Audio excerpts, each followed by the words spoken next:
형님, 저희 며느리들끼리 오붓하게 여행 가요. 동서들이랑 내가 여행을? 갑자기? 같이 가세요, 형님. 시집와서 저희끼리 뭘 같이 해본 적이 없잖아요. 그야 그동안 동서들이 나는 안 껴줬으니까 동서들끼리는 해외여행도 다니고 그랬잖아.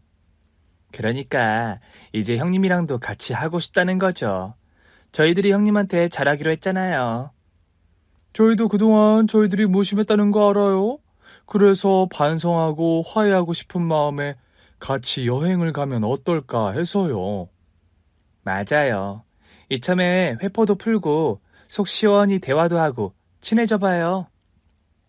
그러고 보니 형님 신혼여행을 강원도로 가셨다면서요? 저희끼리 속초로 여행 가요. 그렇게 동서들의 제안으로 저와 동서들 셋이 함께 여행을 떠나게 되었습니다. 평소 저를 무시하던 동서들이었기에 먼저 여행을 제안하는 게 웬일인가 싶었지만 저는 이번 여행으로 저희들의 관계가 나아질 수 있지 않을까 생각했어요. 그렇게 며느리들끼리 떠난 여행길에 저도 설레이고 즐거웠습니다. 평소에는 저를 멀리하던 동서들이 제가 좋아하는 음식도 먼저 주문하고 운전부터 안내까지 저를 극진히 대하는 모습에 저는 감동을 받을 지경이었거든요. 여행 내내 저를 챙기느라 정신없는 동서들에게 미안하기까지 했죠. 그런데 한편으로는 그동안 나를 깔보고 비웃던 동서들이 하루아침에 달라지는 게 왠지 불안하기도 했습니다. 형님, 피곤하지는 않으세요?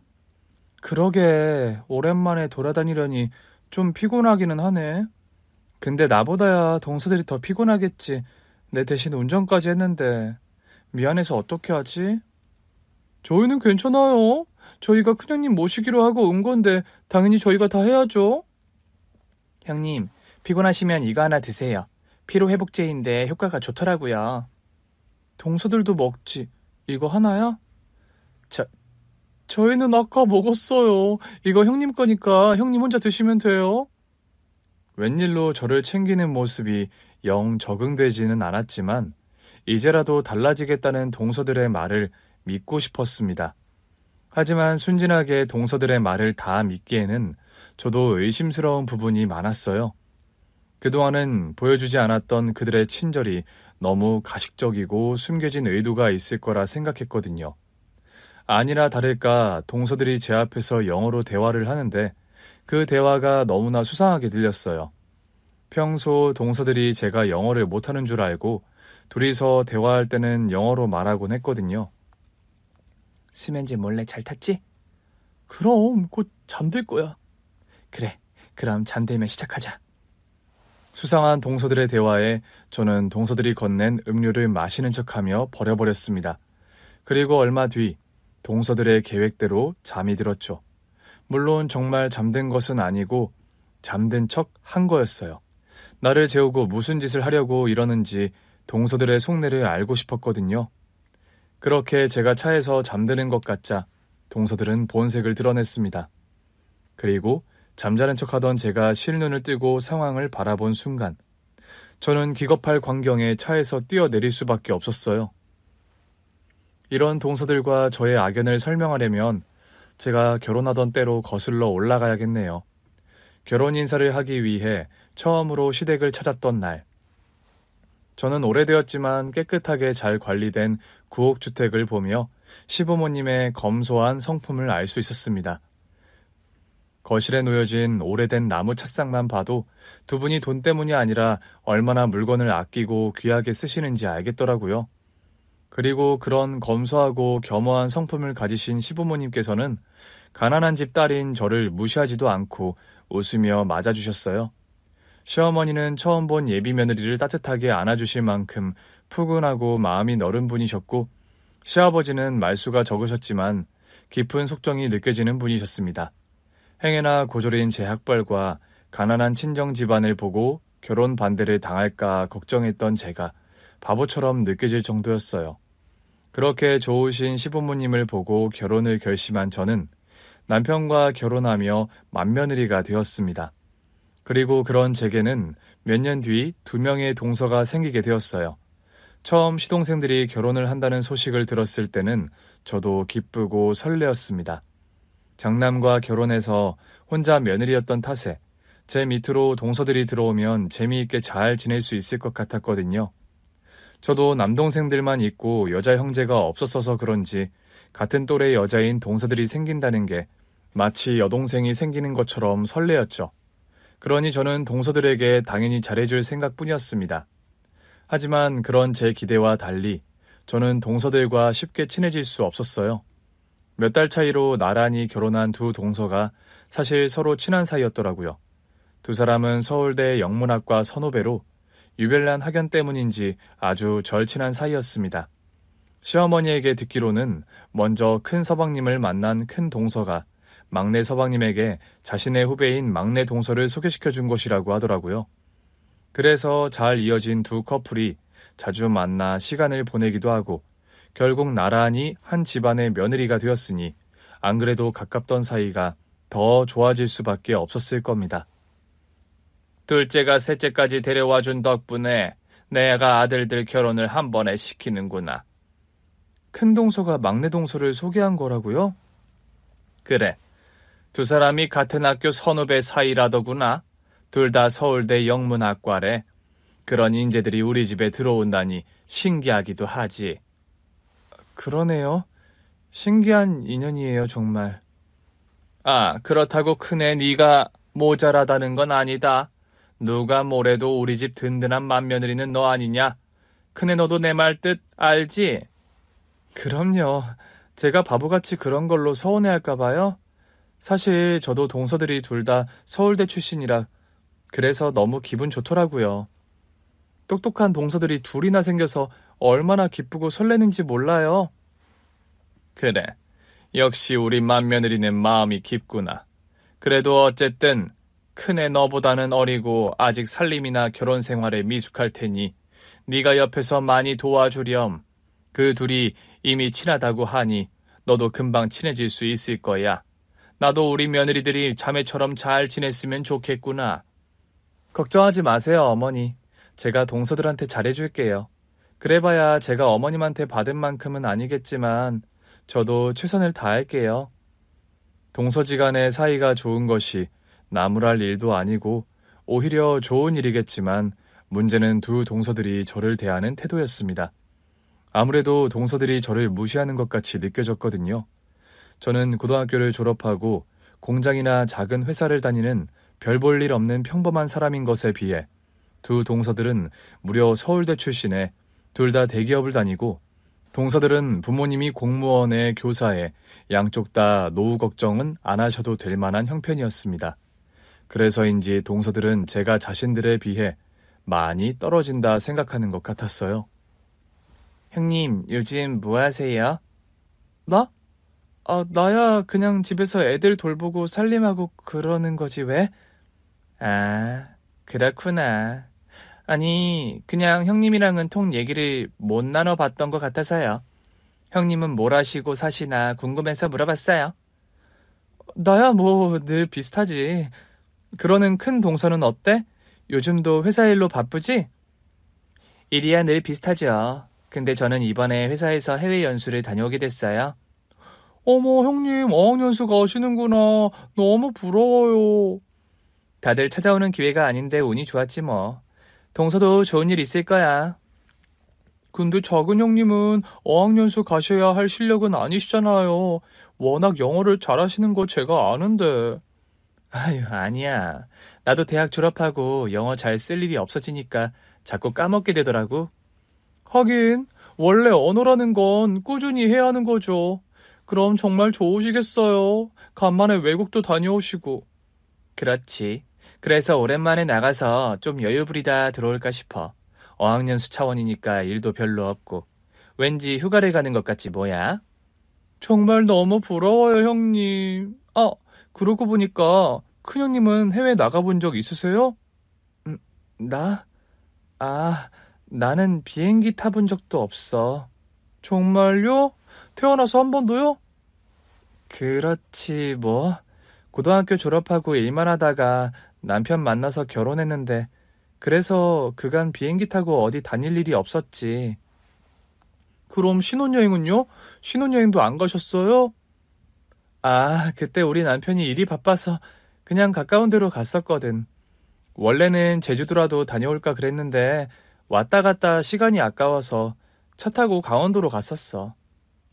어머, 웬일이야. 형님 진짜 안타깝네요. 아무리 그래도 신혼여행을 그렇게 보내셨어요? 일생에 한 번뿐인 신혼여행일 텐데. 그럼 진짜 해외 한 번도 안 가보신 거예요? 웬일이야. 요즘 세상에 큰형님 같은 사람 처음 봐요. 그러게. 나도 언젠가 해외 한번 나가보면 좋을 텐데. 나중에 뭐 좋은 기회가 생기겠지. 안타깝네요, 형님. 근데 그러고 보니까 형님은 고졸이시죠? 그럼 영어는 좀 하세요? 응? 아니, 나는 그냥 뭐 기본적인 단어 정도만. 그럼 뭐 초등학생 수준 정도 되시는 거예요? 그렇겠지.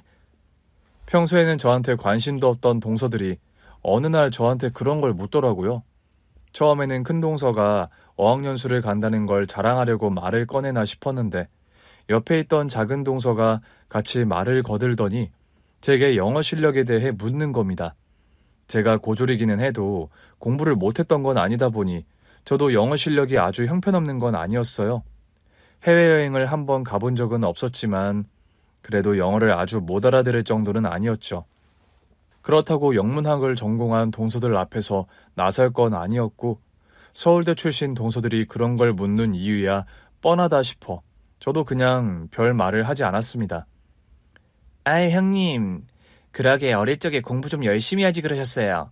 아무리 집안 형편이 안 좋았다고 그래도 공부만 열심히 하면 대학 문턱은 밟았을 수도 있을 텐데 고졸의 영어도 못하고 그게 뭐예요? 형님, 요즘 세상에 영어 못하는 건 좀 그렇지 않아요? 어디 외국이라도 나가려면 영어를 해야 하실 텐데. 그러게요. 이러다가는 나중에 돈 있어도 외국은 못 나가겠네요. 공항에서 외국인 직원들한테는 뭐라고 하시려고요?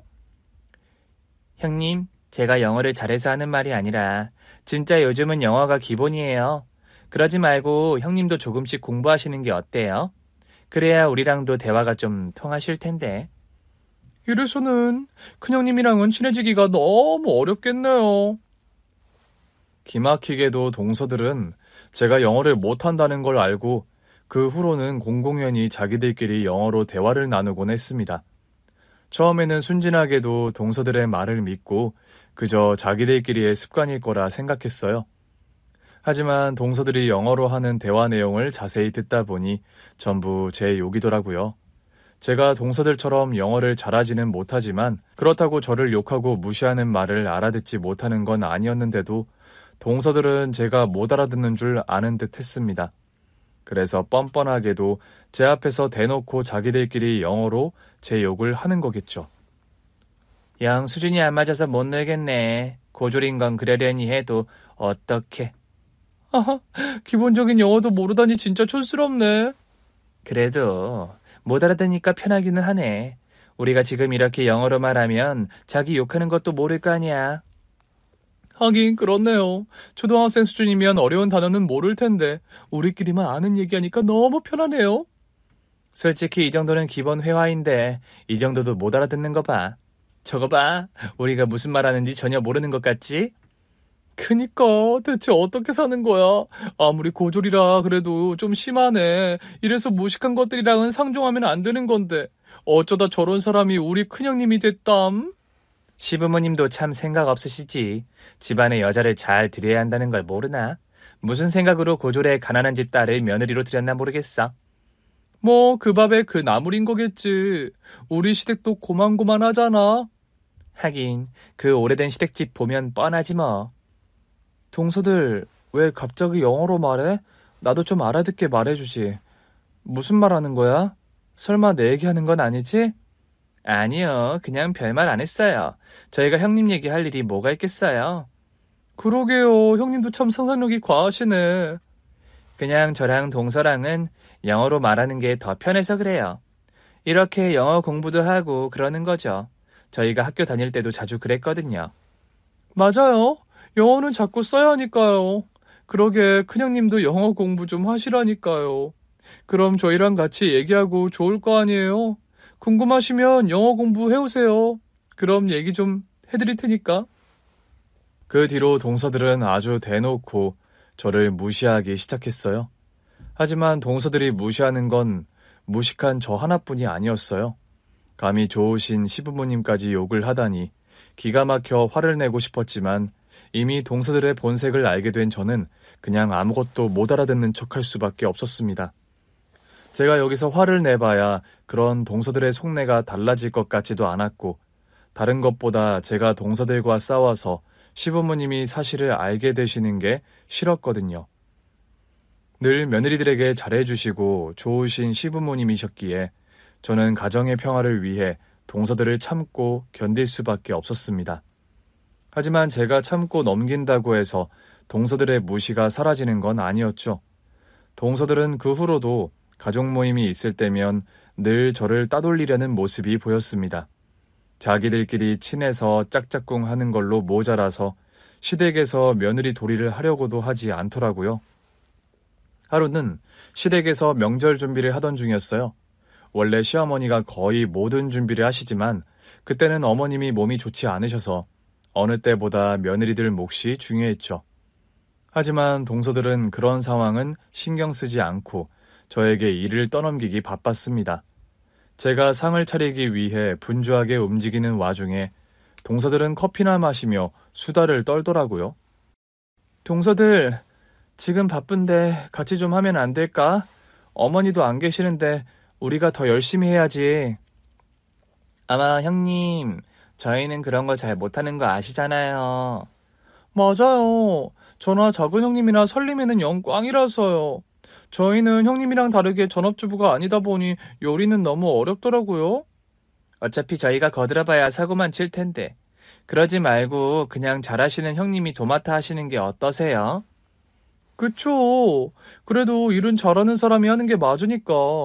역시 형님은 집에서 살림만 하셔서 그런지 아주 잘하시네요. 몸에 배어있어서 그런가 봐요. 근데 저나 작은 형님은 직장인들이라 해봐야 도움도 안 될 거예요. 그럼요. 괜히 어지르고 도움도 안 될 바에 그냥 빠지는 게 낫겠죠? 아무래도 우리는 가만히 있는 게 도와주는 것 같아서요. 그래. 동서들이 힘들다니 내가 해야지 뭐. 동서들 편한 대로 해. 동서들은 살림은 제 몫이라는 듯 저에게 모든 걸 떠맡기고 있었습니다. 동서들이 그렇게 말하는 건 아마 제가 무식하고 집안일밖에 할 줄 모르는 사람이라는 뜻이었겠죠. 동서들의 말에 저를 향한 무시와 괄시가 교묘히 들어있다는 걸 저도 알았지만 저는 아무 말도 할 수 없었습니다. 동서들이 저를 무시하는 게 하루 이틀도 아니었고 저는 맏며느리 도리를 해야 했기에 제 할 일을 할 뿐이었어요.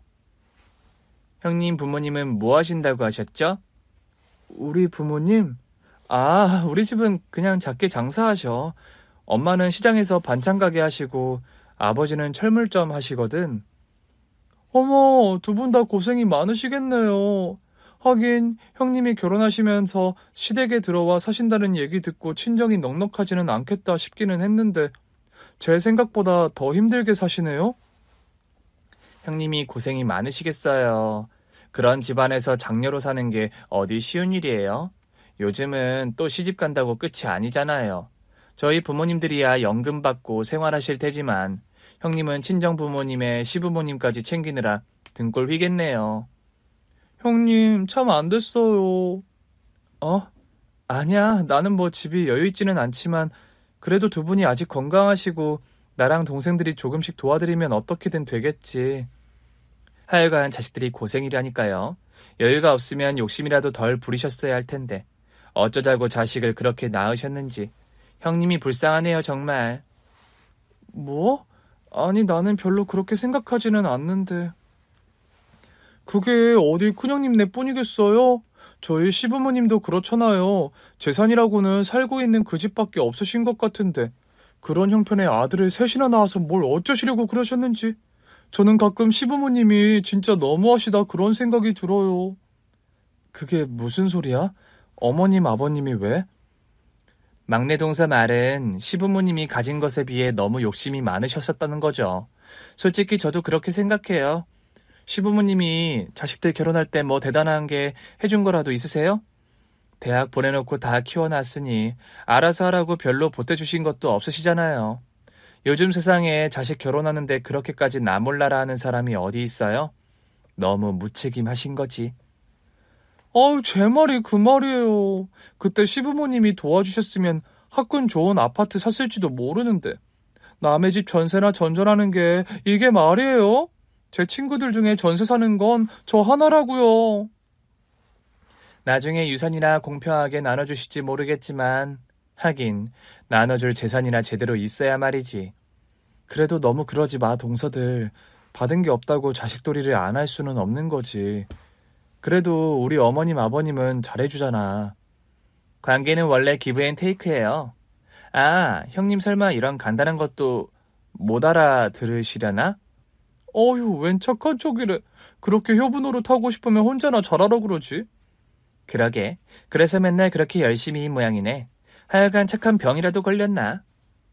응? 동서들 왜 또 영어로 말하고 그래? 아니에요. 그냥 형님 정말 착하시다고요.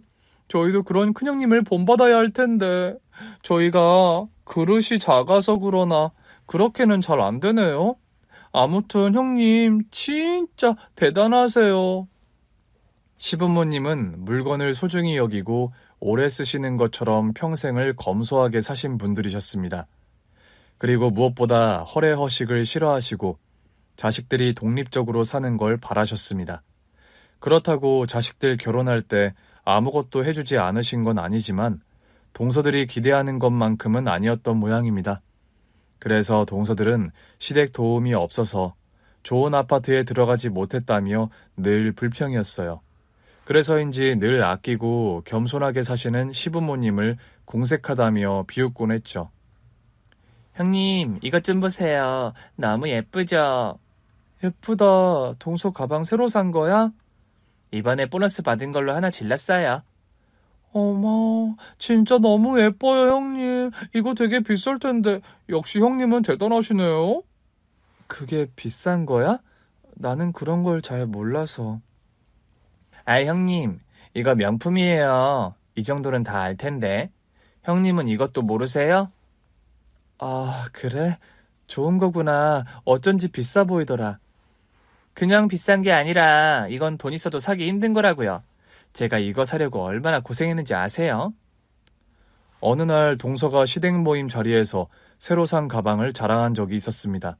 어렵고 비싸게 주고 산 명품 가방이라며 자랑을 하는데 그런 걸 잘 모르는 저는 별로 부럽지도 않았지만 동서는 괜히 제 길을 죽이려고 더 자랑하는 듯 했어요.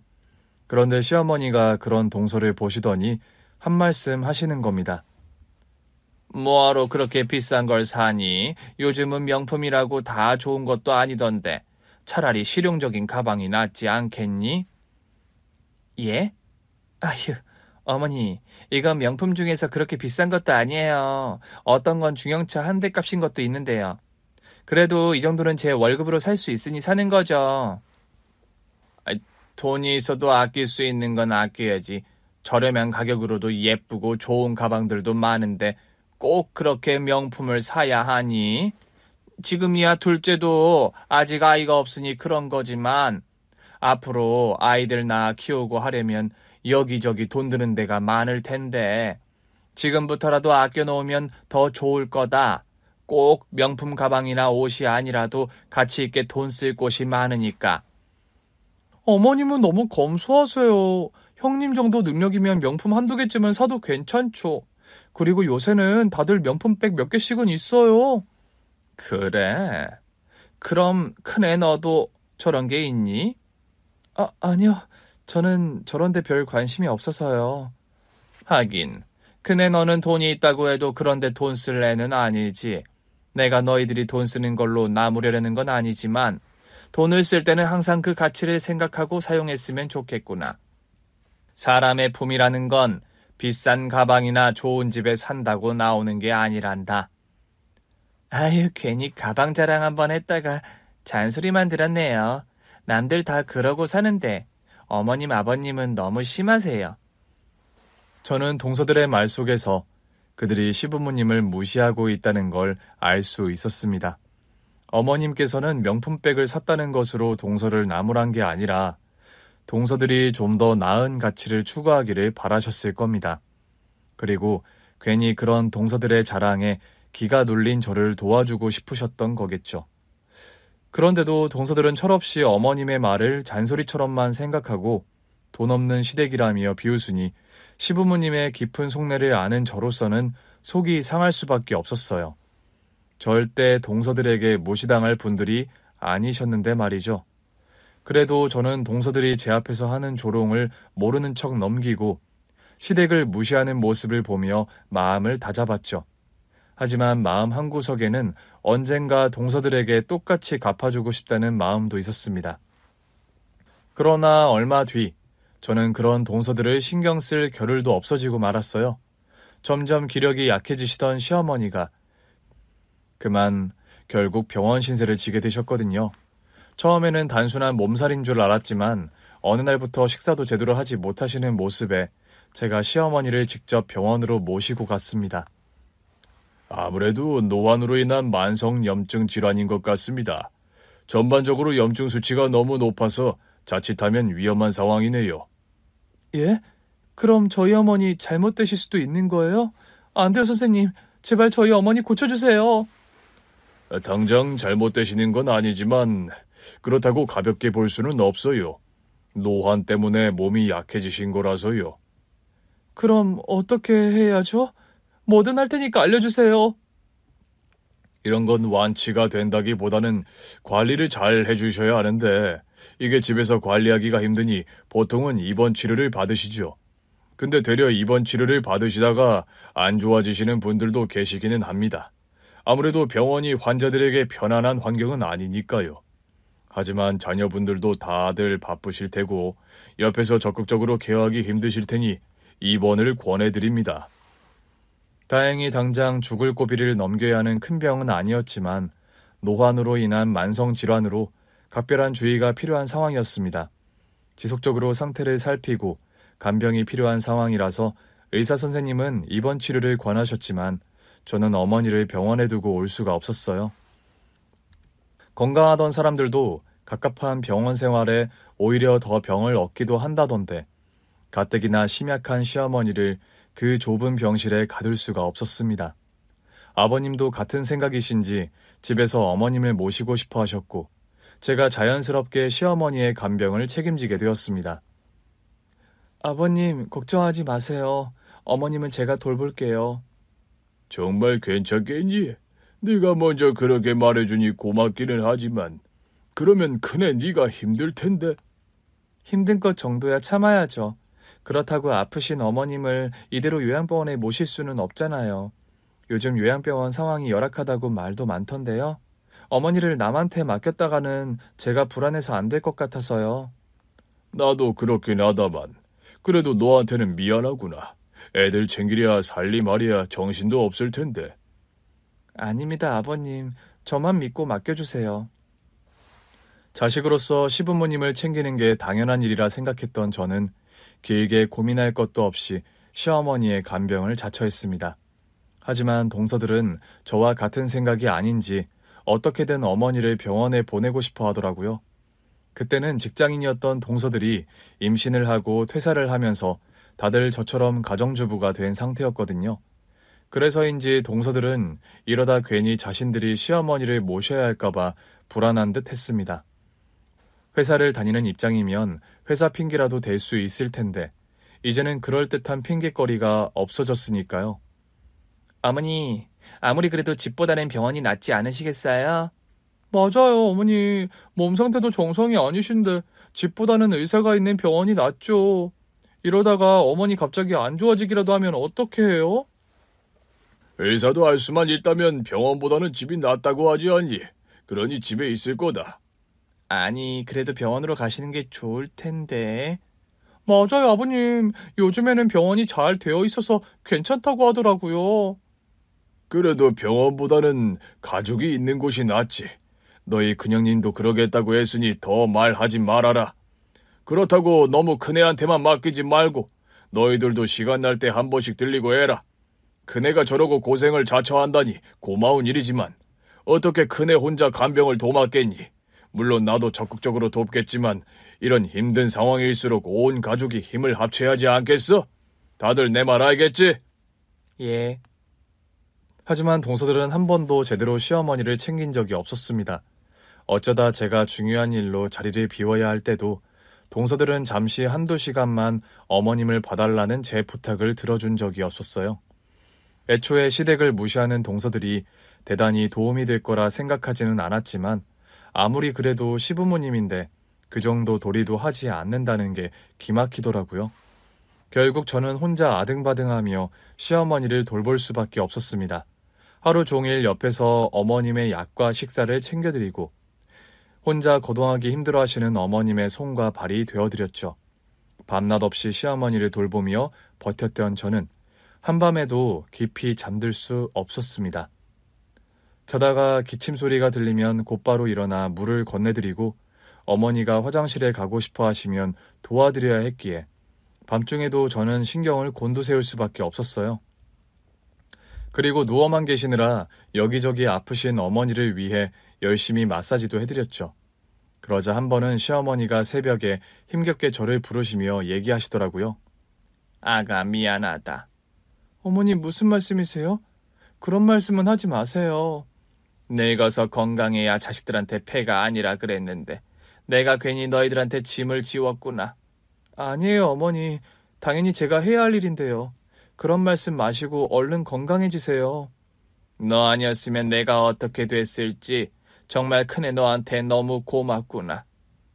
어머니는 제가 혼자 고생하시는 걸 아시고 저한테 무척 미안해하셨습니다. 저는 며느리로서 당연한 일을 했을 뿐이라며 괜찮다 말씀드렸지만 마음이 깊으신 시어머니는 늘 제게 고맙고 미안하다는 이야기를 하셨어요. 저는 그런 어머님의 마음만으로도 많은 위안을 얻을 수 있었습니다. 어머님이 제 고생을 알아주시는 것만으로도 보상을 받는 기분이었기에 저는 더 바라는 게 없었죠. 그런데 어느 날 그 과정을 다 지켜보고 계시던 시아버지께서 제게 생각지도 못한 선물을 안겨주셨습니다. 어머님의 병세가 나아지던 어느 날 아버님은 가족들을 모두 불러 모으셨습니다.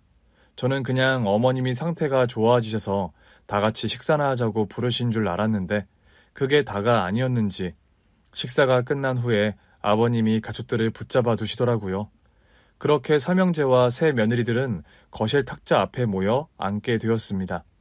웬일인지 평소 말수가 적으신 시아버지가 자식들에게 할 말이 많아 보이셨어요. 그날따라 아버님의 표정은 사뭇 진지했고 저도 괜히 긴장된 분위기로 아버님을 바라보고 있었죠. 내가 평소 너희들에게 많은 말을 하는 편은 아니지. 그건 너희들이 알아서 잘하기를 바라는 내 마음도 있다는 걸 너희도 모르지 않을 거다. 하지만 내가 말을 너무 안 했던 게 문제인지 조금 실망스럽기도 하구나. 아버지, 왜 그러세요? 저희가 뭐 잘못이라도 했나요? 글쎄, 지금 내가 무슨 말을 하려는지 눈치를 챈 사람도 있겠지. 너희 어머니가 아픈 동안 나는 자식들에게 별 말을 하지 않았고 그동안 가만히 지켜봐 왔다. 그러자 다들 무슨 생각을 하고 있는지 보이더구나. 누가 정말 가족을 위하고 있고 누가 가족을 외면하는지 말이다. 아버님의 말씀에 순간 동서들의 얼굴이 굳어지는 게 보였습니다. 그동안 시부모님이 동서들에게 아무 말씀은 없으셨지만 속으로는 내심 서운하셨을 거예요. 시부모님을 무시하고 나몰라라 하는 동서들의 태도가 해도 너무했으니까요. 어머님이 아프신 뒤로 시댁의 발길을 뚝 끊었던 동서들이었기에 동서들도 아버님이 누구를 두고 무슨 말씀을 하시려는지 어느 정도 예상이 되었겠죠. 반면 며느리로 할 도리를 했던 저는 편안한 마음으로 시아버지의 말씀을 경청했습니다. 그러자 시아버지는 한숨을 쉬시고는 제게 말씀을 하셨습니다. 그네야, 그동안 수고했다. 아닙니다. 당연히 해야 할 일을 했을 뿐이에요. 네가 겸손하게 말한다고 해도 여기 있는 사람들은 다들 너의 고생을 알 것이야. 너는 말이 없었지만 그동안 행동으로 보여줬단다. 아픈 어미를 정성껏 보살폈고 가족들을 위해 고생을 자처하며 헌신했지. 그리고 나는 그런 너의 노고를 절대로 잊지 않을 생각이란다. 아버님. 그래서 내가 너에게 작은 선물을 준비했다. 자, 부담 갖지 말고 받거라. 예? 선물이라뇨? 이게 뭐예요, 아버님? 저에게 선물을 주시겠다는 아버님의 말에 저는 얼떨떨한 표정으로 봉투를 받았습니다. 대가를 바라고 한 것이 아니었는데 뭘 주시겠다는 건지 저는 조심스럽게 아버님이 주신 봉투 안을 열어보았어요. 그러자 그 안에는 놀랄만한 것이 들어있었습니다. 아버님, 이게 뭐예요? 일시, 백천, 억, 10억? 어머, 이거 수표잖아. 너의 고생에 대한 내 감사의 표시다. 너는 며느리이기 이전에 내 은인이야. 우리 집안을 지켜준 사람이니 그에 대한 합당한 보상을 내려야지. 10억짜리 수표다. 언제든 너 원할 때 쓸 수 있을 거야. 그걸로 너 하고 싶은 거 다 하렴. 시아버지가 제게 주신 건 다름 아닌 10억짜리 자기압 수표였습니다.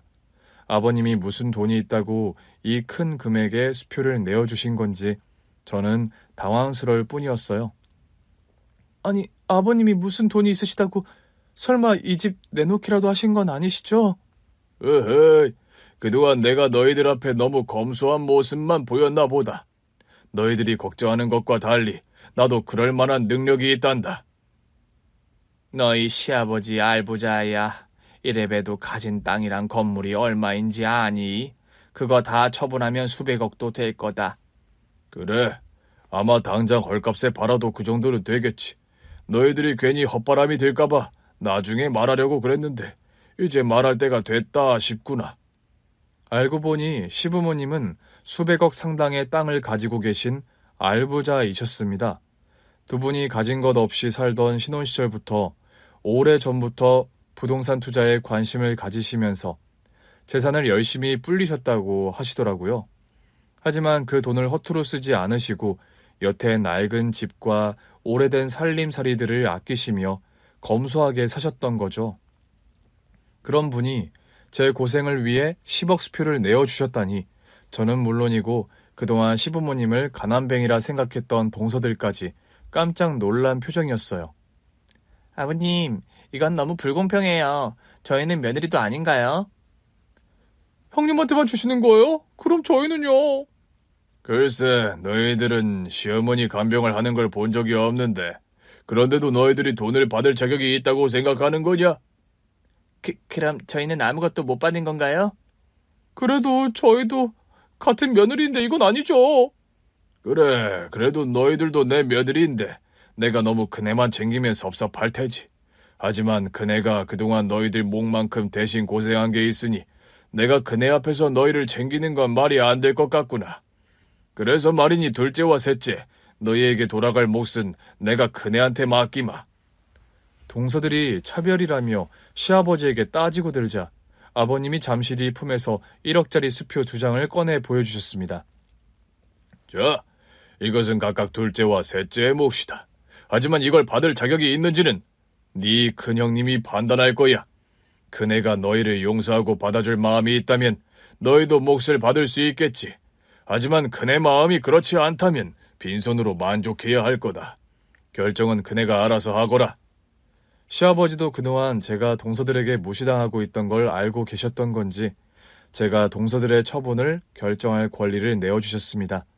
제게 10억짜리의 어마어마한 보상을 해주시면서 또한 동서들에게 떳떳할 수 있는 권한도 주셨던 거죠. 그러자 동서들의 얼굴은 순식간에 창백해졌고 두 사람은 제 소나기에 있는 1억짜리 수표를 얻기 위해 황급히 아부성 미소를 지었습니다. 형님, 그동안 얼마나 고생이 많으셨어요. 저희들이 너무 무심해서 형님이 속상하셨겠어요. 죄송해요, 큰형님. 맞아요, 형님. 앞으로는 형님 말씀 잘 듣고 더 가깝게 지낼게요, 형님. 이제라도 저희 예쁘게 봐주세요. 그래도 이 돈이 탐이 나기는 하는 모양이야? 동서들이 나한테 이렇게 고분고분한 적은 여태 처음인 것 같은데? 무슨 말씀이세요? 저희가 그동안 표현이 없어서 그랬지 형님을 얼마나 존경했다고요. 그래요. 저희 형님이랑 잘 지내고 싶어요. 글쎄, 그 말이 진심인지는 모르겠지만 어쨌든 아버님이 동서들한테도 기회를 주셨으니까 나도 마지막으로 기회를 줄게. 앞으로 동서들 하는 걸 보고 고민 좀 해볼게. 어디 한번 봐보자고. 제 말에 동서들은 당황하며 횡설수설했습니다. 솔직한 마음으로는 그동안 동서들의 행동을 생각하면 쉽게 용서해주고 싶지 않았어요. 하지만 시아버지를 봐서 동서들에게 마지막 기회를 주기로 결정했죠. 그날 이후 동서들의 태도는 180도 달라졌습니다. 평소에는 저를 앞에 두고 욕하기 바빴던 동서들이 저한테 지극정성을 다하더라고요. 그러더니 같이 여행까지 가게 되었던 거죠. 하지만 달라진 것이 결국 가식적인 행동이었는지 동서들은 뻔뻔한 속내를 숨기고 제게 수면제가 든 음료수를 건넸던 겁니다. 나를 재우고 대체 무슨 짓을 하려고 이러는지 저는 동서들의 계획을 알기 위해 속아주는 척했죠. 그러자 제가 음료를 마셨다고 생각한 동서들이 갑자기 드라이브를 제안하더라고요. 차에서 잠들게 하려는 속셈인지 잘 자라고 부드러운 음악까지 틀어주면서 말이에요. 그렇게 얼마 뒤 저는 차 안에서 자연스럽게 잠에 든 척 연기했고 제가 정말 깊은 잠에 빠진 줄 알고 있는 동서들은 자신들의 계획을 실행했습니다. 제 주머니를 뒤져서 제 지갑에 있던 수표를 빼가려 했던 거죠. 잠든 거 맞겠지? 그렇다니까. 이 정도면 내일 아침까지 못 깨어날 거라 그랬어. 지갑 빨리 확인해봐. 수표 거기 있는 거 맞지? 여기 있네. 1억짜리 수표. 아, 정말 어지간하면 그냥 주지. 꼭 이렇게 사람을 힘들게 한다니까. 시부모님이나 형님이나 아주 다 짜증나 죽겠어. 그래도 이제 수표가 우리 손에 들어왔으니 됐지. 수표도 챙겼겠다. 이제 큰형님은 여기 두고 우리는 방으로 올라가자. 그래. 우리가 없는 사이에 도둑이 훔쳐갔다고 하면 되는 거야. 우리는 잠들어버린 큰형님을 못 옮기고 방으로 간 거고. 정말 괜찮겠지? 하긴 지가 잘못해서 잃어버린 건데 누굴 탓하겠어. 괜히 아버님한테 혼날까봐 신고도 못할걸? 그제서야 동서들의 간악한 계획을 알게 된 저는 잠든 척 감고 있던 눈을 뜨고 차에서 뛰쳐내렸습니다. 그리고 곧바로 큰 길로 가서 택시를 잡아타 혼자 집으로 올라가게 되었죠. 어쩐지 나한테 잘 보이겠다고 가식 떠는 게 어색하다 싶었더니 결국 이런 식으로 뒤통수를 치려고 했던 모양입니다. 내가 잠이 들어있는 사이 수표를 도둑 맞았다고 하면 제 성격상 제 책임이라는 생각에 시댁에 말은커녕 신고도 못하고 혼자 독박을 쓰려고 할 걸 알고 그랬던 겁니다. 그렇게 저는 곧장 시댁으로 달려가 시아버지에게 모든 것을 말씀드렸어요. 혹시나 제 말을 믿지 못하실까봐 몰래 핸드폰을 놓고 동서들의 행동을 녹화까지 해두었거든요. 아니, 어떻게 이런 짓을 할 수가 있어? 그동안 너한테 한 짓을 반성하고 돌이킬 기회까지 줬더니 감히 식구한테 그런 짓을 할 수가 있는 거냐? 애초에 그 애들한테 기회를 주는 게 아니었는데 괜히 네가 큰 고생을 했구나. 미안하다, 큰애야. 아버님 탓이 아니에요. 애초에 동서들을 믿는 게 아니었어요. 사실 그동안 제가 두 분께 말씀드리지 못했지만 동서가 저만 무시했던 게 아니었어요. 시댁이 가난한 줄 알고 제 앞에서도 두 분 흉을 보곤 했거든요. 근데 어머님 아버님이 알게 되시면 속상할까봐 말을 못했지만요. 그동안 네가 고생이 많았겠구나. 우리 때문만 아니라 그 아이들 때문에 괜히 죄 없는 네가 고생을 했어. 그래, 잘 알았다. 그래도 나는 시아버지로서 공평하게 기회를 주려고 했더니 결국 자기 복을 자기가 걷어 차는구나. 앞으로는 내가 알아서 할 테니 너는 걱정하지 말고 있어라. 그 말에 저는 조금 놀라기도 했지만 아버님의 강직한 성격을 알기에 아버님을 믿고 기다리기로 했습니다. 그리고 얼마 뒤 시아버지는 다시 가족들을 모두 불러 모으셨고 상황을 알고 있던 동서들은 사형 선고를 받아둔 죄수들처럼 좌불안석으로 보였죠. 이번에는 내가 왜 불러 모았는지 다들 알겠지? 둘째, 셋째, 내가 뭐라고 했었지? 너희들의 몫은 전부 큰애한테 달려있다고 하지 않았니? 죄송해요, 아버님. 근데 저희도 너무 답답해서 그랬어요. 맞아요. 형님이 좀처럼 저희를 받아주지 않으시니까 노력한다고 해도 수표를 받을 수 있을 것 같지도 않고 자꾸 그걸로 저희 휘두르려고 하시는 것 같고. 꼭 저희 탓만 하시면 안 돼요. 이게 애초에 다 형님 때문에 벌어진 일이라고요. 그렇구나. 너희들은 결국 처음부터 반성할 생각이 없었던 거구나. 어떻게든 착한 큰애를 속여먹을 생각이나 하고 있었고. 내가 그동안 니들이 큰아이한테 어떻게 됐는지, 우리 집안을 어찌 생각하는지 정말 모르고 있을 거라 생각했어? 그런데도 며느리라고 마지막 기회를 주려고 했더니 이렇게 나를 실망시키는구나. 나는 너희들의 행동을 절대 용서할 수가 없다. 아버님. 이제 내가 너희들을 봐줄 일은 없을 것 같구나. 죄송해요, 아버님. 저희가 잘못했어요. 됐다. 이제 와서 니들이 사과한다고 해서 달라질 건 없어. 나는 이미 충분한 기회를 줬고 그 기회를 버린 건 너희들이야. 이제 내 결정을 얘기하마. 앞으로 나는 내 큰며느리에게 모든 것을 상속할 거다. 순간 시아버지의 폭탄 발언에 모두들 난리가 났습니다. 수백억 자산가라는 아버님이 큰며느리인 제게 전 재산을 물려주실 거라고 하신 거죠. 그게 무슨 말씀이세요? 형님한테 상속을 하신다뇨? 그럼 저희는요? 저희는 국물도 없다는 건가요? 아무리 저희가 실수를 했다고 해도 이건 아니죠. 겨우 1억짜리 수표 좀 훔쳤다고 상속을 안 해주신다뇨? 정말 너무하세요, 아버님. 그러게 내가 잘 얘기하지 않았어? 큰애한테 하는 걸 봐서 기회를 주겠다고. 그런데도 그런 짓을 벌인 건 너희들이야. 끝까지 사람을 기만하고 변하지 않는 너희들에게 내가 또 의미 없는 용서를 해줘야겠냐? 그리고 나는 더 이상 큰애한테 상처를 줄 수 없구나. 나는 무슨 일이 있어도 큰애한테 전 재산을 상속할 거다. 그러니 콩고물이라도 받고 싶으면 너희들은 앞으로 평생 큰애한테 잘해야 할 거야. 결국 아버님은 제게 전 재산을 상속하겠다는 결론을 내리셨습니다. 알아서 하시겠다는 아버님의 말씀이 그런 건 줄 몰랐던 저도 많이 당황스러웠죠. 갑자기 수백억 재산의 상속자가 된다는 게 현실감 있는 일은 아니잖아요. 저도 부담스러운 마음에 아버님 마음을 돌려보려 했지만 시부모님의 마음은 완강하셨습니다.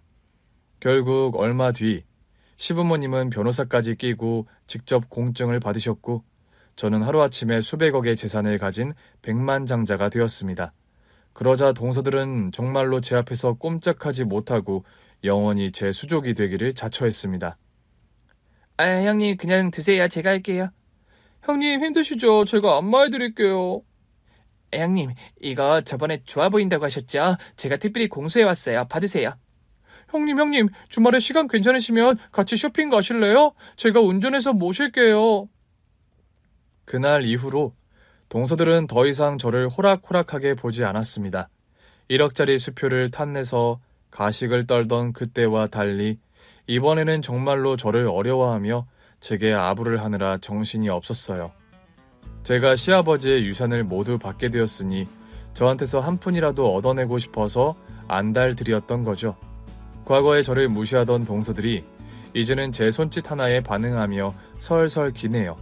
하지만 저는 이제 그런 동서들에게 휘둘릴 생각이 전혀 없었고 그저 앞으로도 시부모님을 열심히 모시며 좋은 며느리가 되려 노력할 뿐입니다. 감사합니다.